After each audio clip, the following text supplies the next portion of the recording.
Group 1 2024 கேட்ட ஒரு சம்ம பார்ப்போம். இந்த கொஸ்டின் பேப்பரோட மற்ற சம்ஸோட பிளேலிஸ்ட்டு டிஸ்கிரிப்ஷனில் கொடுத்துருக்கேன்.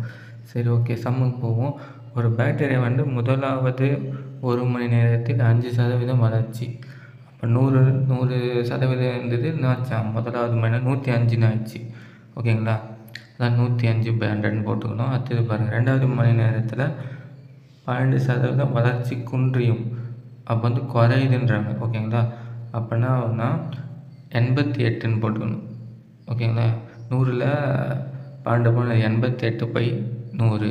அடுத்தது பாருங்கள், அடுத்தது 3வது மணி நேரத்தில் 10% வளர்ச்சி. அப்போ 110. ஓகேங்களா? இது எல்லாமே 100 வச்சு தான் போடணும். நம்ம ஏற்கனவே இருக்கிறத வச்சு இங்கே போடக்கூடாது.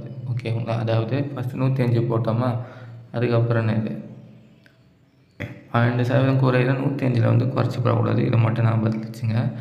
இதை நீங்கள் தனித்தனியாகவும் கண்டுபிடிக்கலாம். அதை விட இதுதான் கொஞ்சம் ஈஸியாக இருக்கும். அப்படி டேரெக்டாக எல்லாத்தையும் போட்டுற மாதிரி. எதெல்லாம் வளர்ச்சி ஆகுது அதிகமானால் 100ல் ஆட் பண்ணி போடுங்க 105.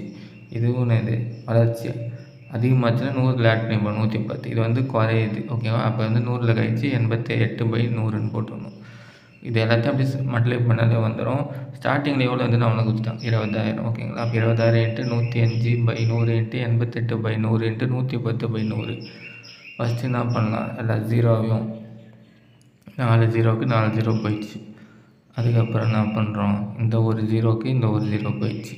அப்புறம் 5 டேபிளில் 105 வச்சுன்னா வரும் 21. இதை 10 ஆச்சுன்னா 2 வரும். இந்த 2யும் முன்னாடி இருக்க 2 ஆச்சு. அப்போ மீதி என்ன இருக்கும், 21 × 88 × 11. 11 21 பெருக்கிங்க. 11 10 எவ்வளோ வரும், 11 10 110 வருமா? 20ன்னு என்ன வரும், இன்னொரு 110 வரப்போகுது. அப்போனா இது 220. இன்னொரு 21 தானே கொடுத்துருங்க, இன்னொரு 11 கொடுத்தா 231 வரும். இப்போ 231 88. இது ரெண்டுத்தையும் நீங்கள் பெருக்கினா என்ன வரும்னா 20,000 2 20,328 வரும். ஆன்சர் என்ன வரும், ஆன்சர் 7 ஆன்சர்.